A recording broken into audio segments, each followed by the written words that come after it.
हाँ जी बेटा, देखो अब हम बात कर रहे हैं बायनेंसी के बारे में। ठीक है ना। लास्ट लेक्चर में हमने प्रेशर और उसकी यूनिट्स को डिस्कस किया था। अब हम कर रहे हैं बायनेंसी। तो बायनेंसी क्या होता है? बायनेंसी एक फोर्स होता है जो कि कहाँ लगता है? अपवर्ड डायरेक्शन में लगता है, ऊपर की तरफ लगता है। ठीक है ना। और अपवर्ड डायरेक्शन में लगेगा। और कितना लगेगा ये? जैसे मान लो आपके पास ये कोई कंटेनर है। इस कंटेनर के अंदर आपने यहाँ तक पानी फिल कर रखा है। उसके बाद आपने ये ऑब्जेक्ट जो है इस कंटेनर के अंदर डाला, तो ये जो ऑब्जेक्ट है ये इस पानी को क्या करेगा? डिस्प्लेस करेगा। पानी को क्या करेगा? डिस्प्लेस करेगा। डिस्प्लेस करेगा तो पानी क्या चाहेगा कि वापस अपनी उसी जगह पर आए। तो उसके लिए पानी इसके ऊपर एक क्या करेगा? अपवर्ड फोर्स लगाएगा। तो ये जो अपवर्ड फोर्स होता है इसको क्या बोलते हैं? बायंट फोर्स बोलते हैं। क्या बोलते हैं? Buoyant force. और ये बायंट फोर्स कितना लगता है? इतना पानी जो है वो डिस्प्लेस होगा। ठीक है। अच्छा, इसके बाद जो नेक्स्ट है आपका वो है आर्किमिडीज प्रिंसिपल। ठीक है ना। Archimedes principal. तो आर्किमिडीज प्रिंसिपल क्या कहता है? आर्किमिडीज प्रिंसिपल ये कह रहा है कि किसी भी ऑब्जेक्ट को आप पानी के अंदर डालोगे, ठीक है ना, या कि लिक्विड के अंदर डालोगे। मान लो ये ऑब्जेक्ट था और मैंने इसको पानी के अंदर डाल दिया, यहाँ तक पानी भरा हुआ था, तो इसका जो वेट है वो क्या हो जाएगा? कम हो जाएगा। अपेरेंट वेट बनेगा। क्या बनेगा? Apparent wait. इसके वेट में कमी आ जाएगी। और वेट कितना कम होगा? जितना अब इस पर क्या लगेगा? अप थ्रस्ट लगेगा। जितना क्या लगेगा इस पर? अप थ्रस्ट लगेगा। एक्चुअल वेट ए डब्ल्यू मतलब एक्चुअल वेट, और अप थ्रस्ट कहाँ लग रहा है? ऊपर की तरफ। ठीक है ना। तो इसमें वेट की कमी आ जाएगी। और वेट कितना कम होएगा? जितना इस पे क्या लग रहा होगा? अप थ्रस्ट लग रहा होगा। और अल्टीमेटली अप थ्रस्ट कितना लगेगा? जितना इसने लिक्विड क्या किया होगा? डिस्प्लेस किया होगा। जितना लिक्विड क्या किया होगा? इसने डिस्प्लेस किया होगा। तो ये आपका आर्किमिडीज प्रिंसिपल है। सिंपल सा है कि किसी भी बॉडी के वेट में कमी आ जाती है। कब कमी आ जाती है? जब उसको हम कहाँ करते हैं? किसी लिक्विड में डालते हैं। और लिक्विड में डालने से वो क्या करता है? लिक्विड को डिस्प्लेस करता है। और जितना लिक्विड को डिस्प्लेस करेगा वो लिक्विड उस पर क्या लगाएगा? अपथ्रस्ट लगाएगा, जिसकी वजह से उसका वेट क्या हो जाएगा? कम। क्योंकि देखो जनरली आपको पता है वेट कहाँ लगता है? डाउनवर्ड डायरेक्शन में। और अपथ्रस्ट कहाँ लग रहा है? ऊपर की तरफ लग रहा है, बायंट फोर्स। ठीक है ना। तो वेट क्या हो जाएगा? इसका कम हो जाएगा। ये है आपका आर्किमिडीज प्रिंसिपल। पर कंडीशन क्या है? वेट उतना ही कम होगा जितना लिक्विड क्या होगा? डिस्प्लेस होगा। ठीक है ना। वेट कितना कम होगा? जितना लिक्विड डिस्प्लेस होगा। तो इसको कर लेते हैं प्रूफ। देखिए, हमने क्या मान लिया कि ये हमारे पास कोई कंटेनर है। ठीक है जी। इस कंटेनर के अंदर मैंने यहाँ तक लिक्विड भर रखा है। ठीक है। और ये इसके अंदर मैंने एक छोटा सा कोई ऑब्जेक्ट डाला जिसकी हाइट कितनी है? h है। इसकी हाइट कितनी है? h है। ये यहाँ से लेकर यहाँ तक हाइट कितनी है इसकी? x है। ठीक है जी। अब एक इस पर फोर्स लगेगा नीचे की तरफ। ठीक है ना। इसके ऊपर फोर्स लगेगा नीचे की तरफ। यहाँ जो फोर्स लगेगा उसको बोल देते हैं F1। और यहाँ फोर्स लगेगा ऊपर की तरफ। रीज़न क्या है? क्योंकि ये जो लिक्विड है ये डाउनवर्ड डायरेक्शन में फोर्स लगा रहा है। और ये अपवर्ड क्यों लगा रहा है? क्योंकि इसने इतना लिक्विड डिस्प्लेस किया होगा जो कहाँ आना चाहता है? वापस अपनी जगह पर आना चाहता है। इसलिए वो जो लिक्विड डिस्प्लेस किया है वो कहाँ फोर्स लगा रहा है? ऊपर की तरफ। और ये जो लिक्विड है ये इसको नीचे की तरफ हाइड्रोस्टैटिक प्रेशर, हाइड्रोस्टैटिक फोर्स लगा रहा है, आप ये कह सकते हैं। ठीक है ना। तो अगर मैं प्रेशर की बात करूं, पहले प्रेशर निकाल लेता हूं फिर फोर्स निकाल लेंगे। प्रेशर क्या होता है? यहाँ पर प्रेशर होता है एक्स रो जी। जनरली प्रेशर का फॉर्मूला हमने पढ़ा था, एच रो जी होता है ना। तो यहाँ पर हाइट कितनी है? एक्स हाइट है। रो क्या है? Density of liquid. लिख देते हैं रो क्या है यहाँ पर? डेंसिटी ऑफ लिक्विड है। डेंसिटी ऑफ लिक्विड है। और जी क्या है वहाँ पर? एक्सेलरेशन ड्यू टू ग्रेविटी है। ठीक है। प्रेशर आ गया। अगर प्रेशर आ गया है तो इस पॉइंट पर फोर्स भी निकाला जा सकता है। फोर्स क्या हो जाएगा आपके पास? प्रेशर इंटू एरिया, यानी P1 इंटू एरिया। अब एरिया मान लेते हैं इसका कितना है? स्मॉल ए मान लेते हैं। चलो स्मॉल ए इसका क्या मान लेते हैं? एरिया। ये जो है आपका रेक्टेंगुलर बॉक्स जो आपने डाला है इसका एरिया कितना मान लेते हैं? ए। तो ये हो जाएगा एक्स रो जी इंटू ए। इसी तरह से अगर इस पॉइंट पर जो 2 पॉइंट है यहाँ पर अगर हम प्रेशर निकालें तो ये क्या हो जाएगा? देखो यहाँ से लेकर यहाँ तक लिक्विड की जो हाइट है वो कितनी है? x प्लस एच है। ठीक है ना। तो वो क्या हो जाएगा x plus H into rho into g, क्योंकि फोर्स कौन, प्रेशर कौन लगा रहा है, लिक्विड लगा रहा है, तो डेंसिटी भी लिक्विड की ली जाएगी। तो यहाँ पर अगर फोर्स निकालेंगे तो फोर्स क्या हो जाएगा, x प्लस एच रो जी ए। अब ज़रा ध्यान से देखो, ये वाला फोर्स लग रहा था नीचे की तरफ और ये वाला फोर्स लग रहा है ऊपर की तरफ। तो अगर नेट फोर्स निकाला जाए, ठीक है ना, अगर नेट फोर्स यहाँ पे निकाला जाए तो क्या हो जाएगा आपके पास F2 माइनस F1, क्योंकि दिख रहा है ये ज़्यादा है और वो कम है।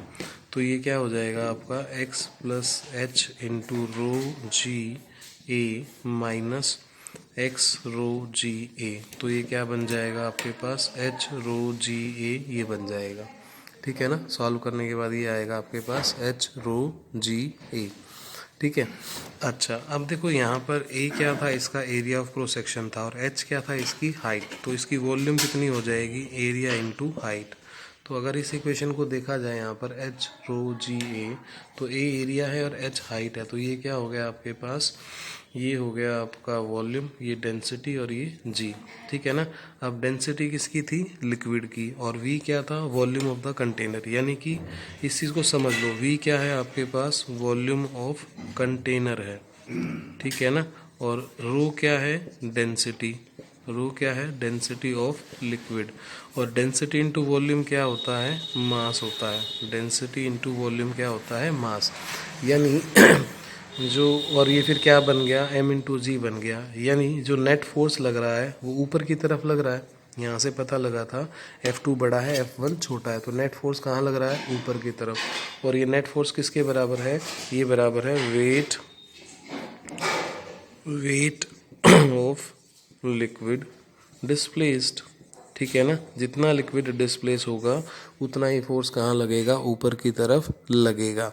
ठीक है ना, सिंपल सी बात है। Weight of the liquid displace in weight of the liquid displace is equal to क्या होगा, फोर्स होगा जो कि ऊपर की तरफ लग रहा है। ठीक है ना। तो बस यही हमें प्रूव करना था, यही स्टेटमेंट थी ना इसकी, कि जितना लिक्विड डिस्प्लेस होगा उतना ही उसके ऊपर अप थ्रस्ट लगेगा। यही स्टेटमेंट हमने प्रूव करनी थी। ठीक है। अब इसमें एक छोटा सा और आप प्रूव कर सकते हो, इसका अपेरेंट वेट निकाल सकते हो। चलो यहाँ निकाल देते हैं अपेरेंट वेट। ठीक है ना। अपेरेंट वेट क्या बताया था मैंने, जो इसका एक्चुअल वेट है माइनस जो इस पर वो अपवर्ड डायरेक्शन में लगा है, जो इस पर अपवर्ड डायरेक्शन में अप थ्रस्ट लगा है, अप थ्रस्ट। ठीक है ना, जो अप थ्रस्ट लगा है ऊपर की तरफ। तो अपेरेंट वेट कितना होगा, अब वेट क्या होता है, मास इनटू ग्रेविटी होता है। अब इस कंटेनर का मास निकालना है। अब इस कंटेनर का मास के लिए हम इसकी डेंसिटी मान लेते हैं सिग्मा।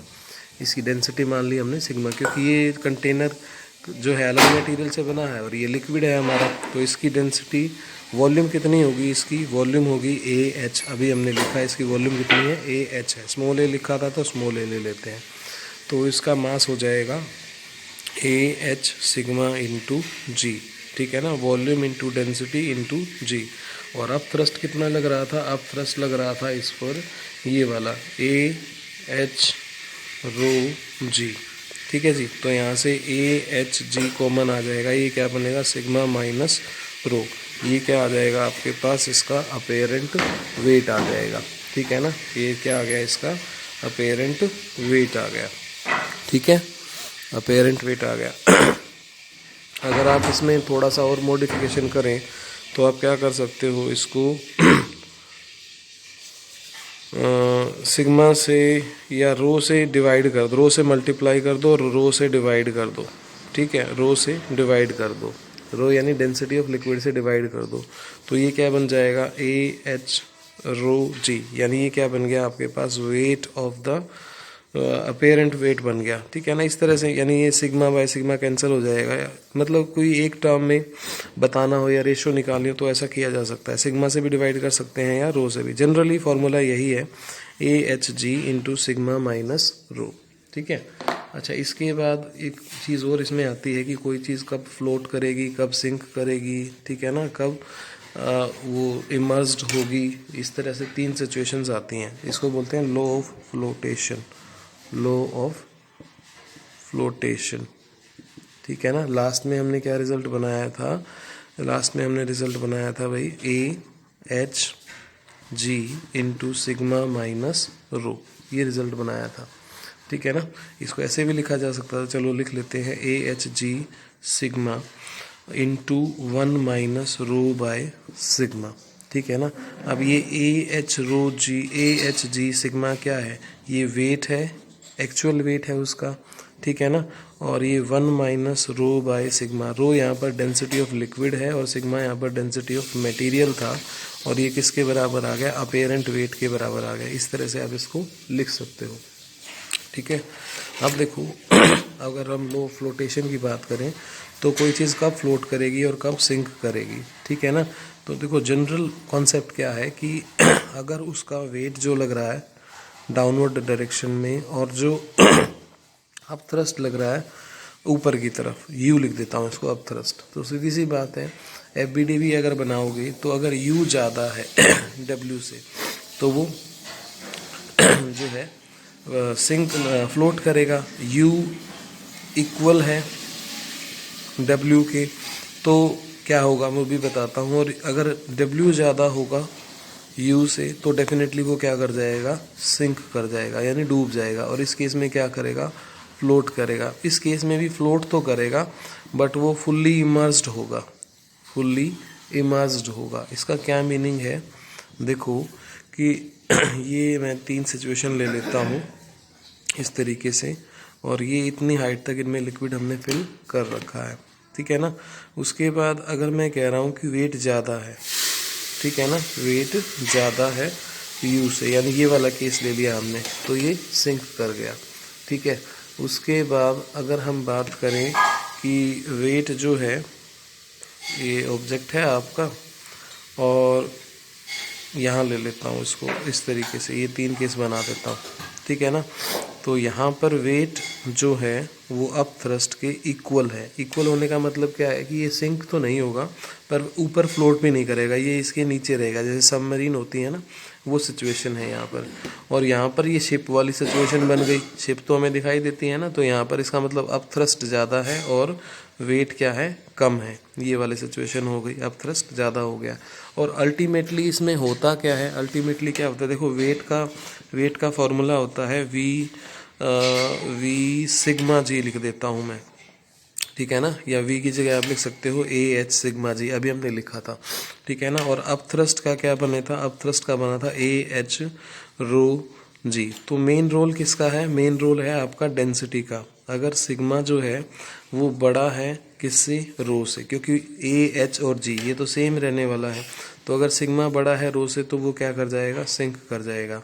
और अगर रो बड़ा है सिग्मा से तो वो क्या कर जाएगा, आपका फ्लोट करेगा, ठीक है ना। क्योंकि रो बड़ा होने का मतलब क्या है कि यू बड़ा है, और यू बड़ा होगा तो वो फ्लोट करेगा। और अगर रो और सिग्मा दोनों बराबर हैं तो वो फुल्ली इमर्स्ड रहेगा उसके अंदर, ठीक है ना। ये सिचुएशन, ये 3 केसेस थे इसके लो फ्लोटेशन के, ठीक है। ओके बेटा।